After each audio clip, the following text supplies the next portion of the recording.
د قرآن کریم د ترجمې یوسل او لسم درس د العمران سورت او یوسل او یو اتیاوم آیات.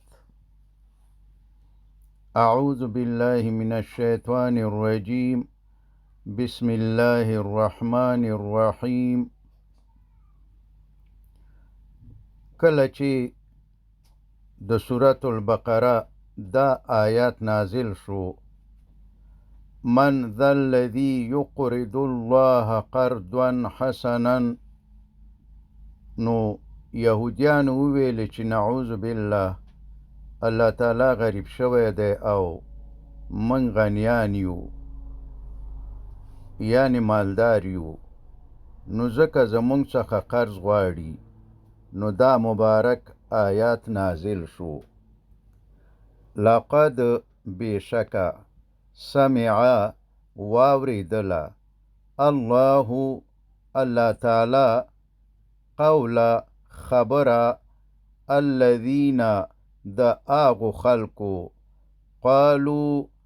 چې اغوی وویلی ان بشکا الله تعالی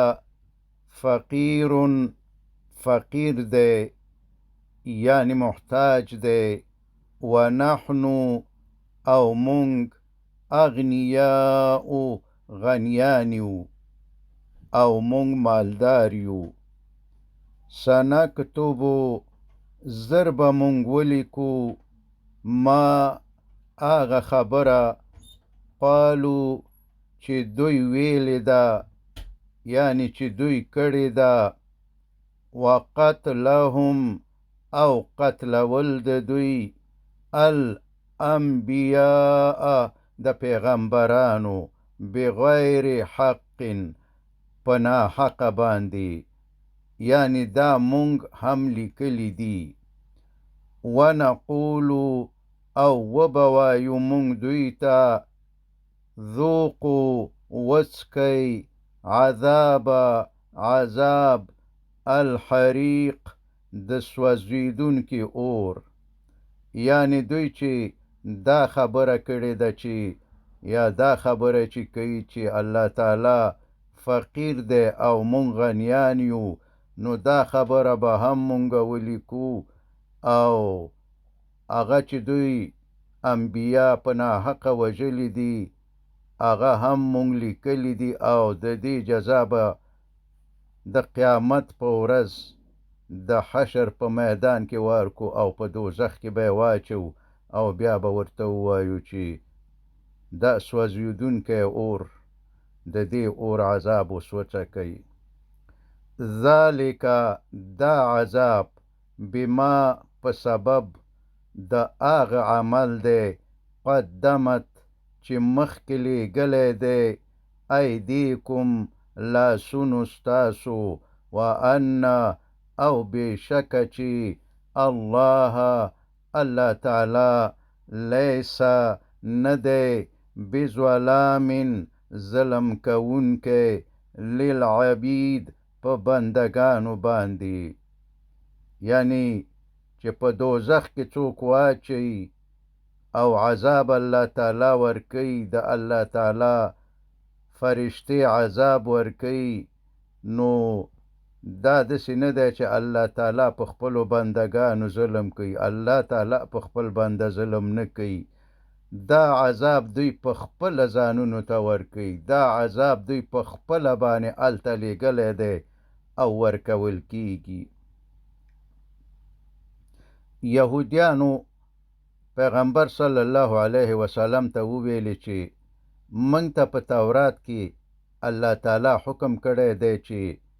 منږ به هیڅ څوک د پیغمبر په حیث نه منو، مګر هغه څوک به پیغمبر منو چې منږ ته داسې قربانی راوړي چې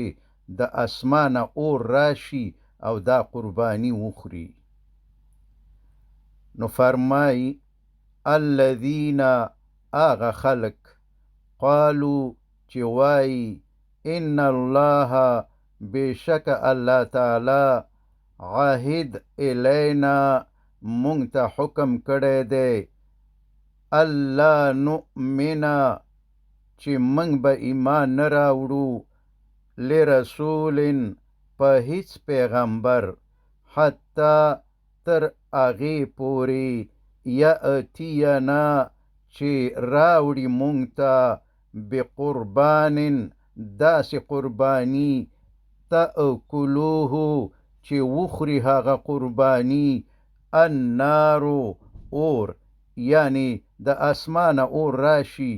او هغه د قربانۍ شی وخوري. قل اے محمد صلی الله علیه وسلم دوی ته ووایه قد بشکه جاءکم راغلی و تاسو ته رسول ډیر پیغمبران،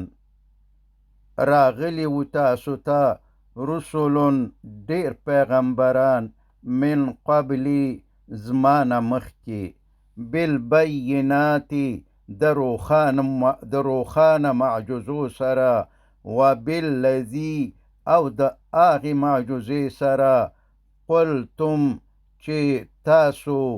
ویلي وو د هغې په باره کې، یعنی د قربانۍ معجزه.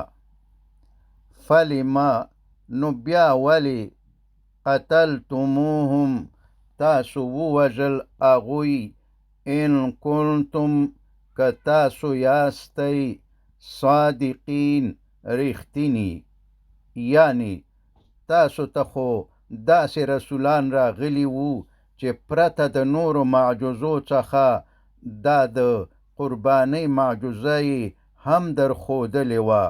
نو بیا ولې تاسو هغه ووژل او ایمان مو پرې رانه وړو؟ نو دا ستاسو بانې جوړول دي د ایمان نه راوړلو دپاره. فإن نو که چیرته کذبوک تا دروغجن وګڼي، فقد نو بېشکه کذبه دروغجن ګڼل شوي دي، یعنی دا کومه نوې خبره نه ده. فقد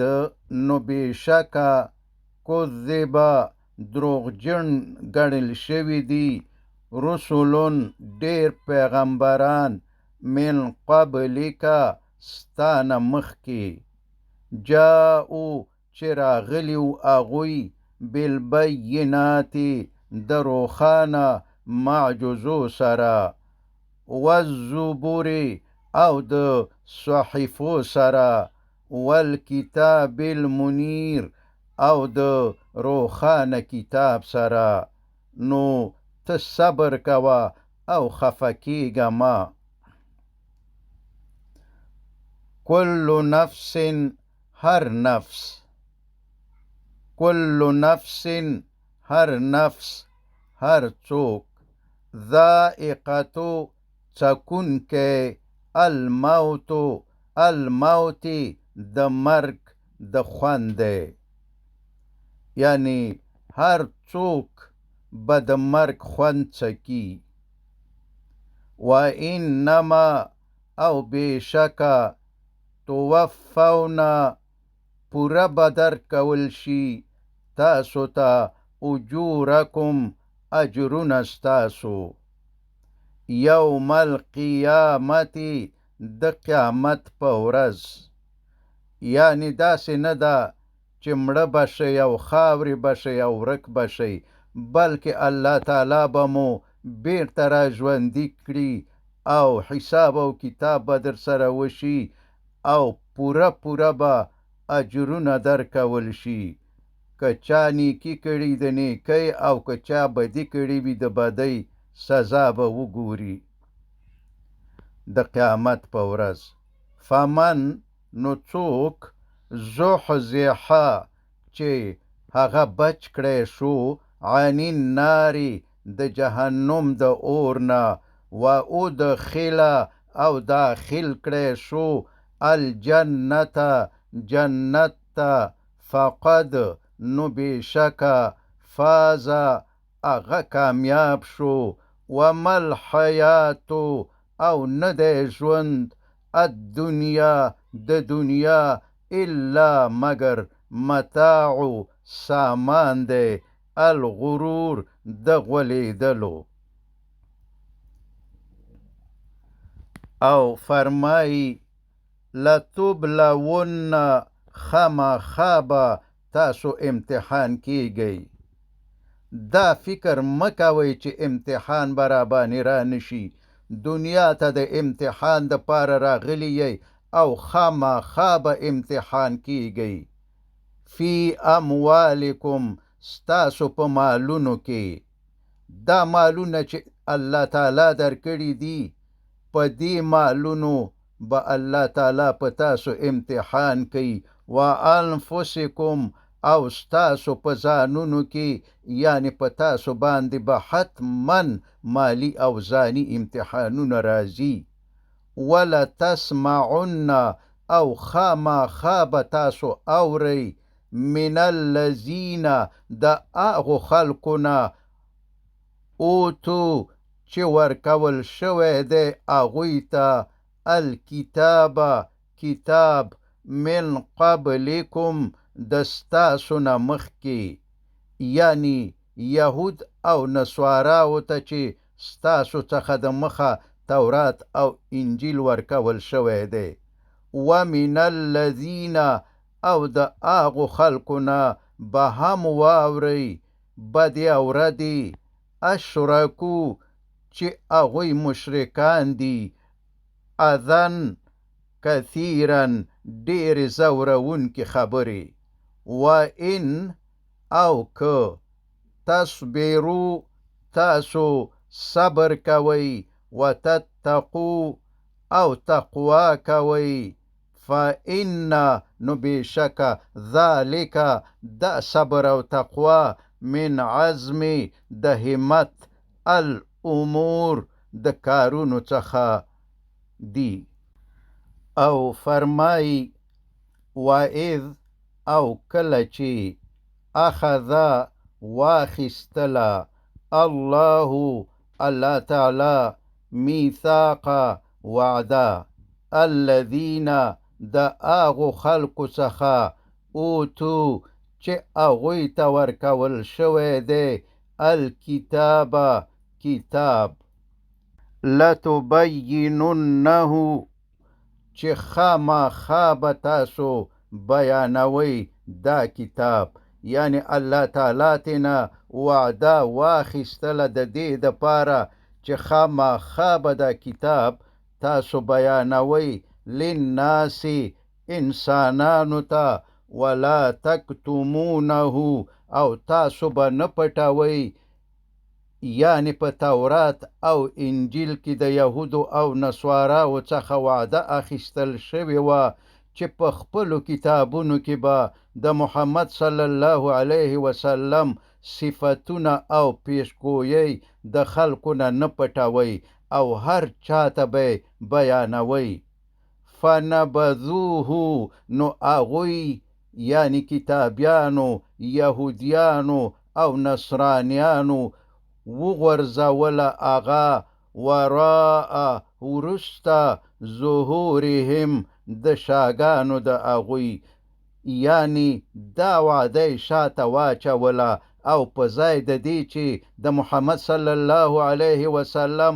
پیشګویي او صفتونه د الله تعالی بندگانو ته ورسوي چې ایمان پې راوړي برعکس د نبی علیه السلام صفتونه او زیری یې د خلکو نه پټ کړل. واشترو او دوی واخیستلو بهی په دې پټولو د نبی علیه السلام د صفتونو سره ثمنن قیمت قلیلا لږ یعنی دا جرم دوی د پیسو او د دنیا د لاسته راوړلو په مقابل کې وکړو او سره د پوهې خپل ایمانونه خرڅ کړل. فبئس نو ډیر بد دی ما هغه شی یشترونه چې دوی یې اخلي د حق د پټولو په مقابل کې. لا تحسبن ته ګمان مکوه الذین په هغو خلکو یفرحون چې هغوی خوشحالیږي بما په هغو کارونو باندې اتو چې هغوی کړي دي ویحبون او خوښوي ای یحمدو چې وستایل شي چې صفت وشي بما په هغه کارونو باندې لم یفعلو چې هغوی نوي کړي یعنی سخي نه یي خو غواړي چې خلک ورته سخي ووایي جهاد یې نه یي کړی خو غواړي چې خلک ورته مجاهد او غازي ووایي ټوله ورځ ظلمونه کوي د خلکو حقونه په خپله هم خوري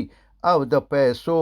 او رشوت په مقابل کې د یو حق بل ته هم ورکوي خو غواړي چې د عادل او منصف په نوم په خلکو کې مشهور او یاد شي لکه چې مونږ نن د داسې خلکو مثالونه ډیر زیات ګورو په خپله ټولنه کې فلا تحسبنهم نو ته ګمان مکوه په دوی بمفازة په خلاصېدلو من العذاب د عذاب نه چې د الله تعالی د عذاب نه به خلاص شي ولهم او د دوی دپاره عذاب علیم دردونکی عذاب دی انسانان خو غولی خو الله تعالی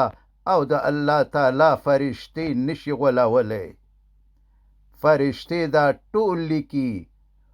ویډیو ریکارډینګ تی نه کوي او د حشر په میدان کې به ورته مخامخ کی او د خپل عمل مطابق جزا به ورکي ولله او خاص الله تعالی لره دی ملکو سلطنت السماوات د اسمانونو والارض او د ځمکې والله او الله تعالی على كل شيء په هر شي باندې قدیر قادر دی وصلى الله تعالى على خير خلقه محمد وآله وأصحابه أجمعين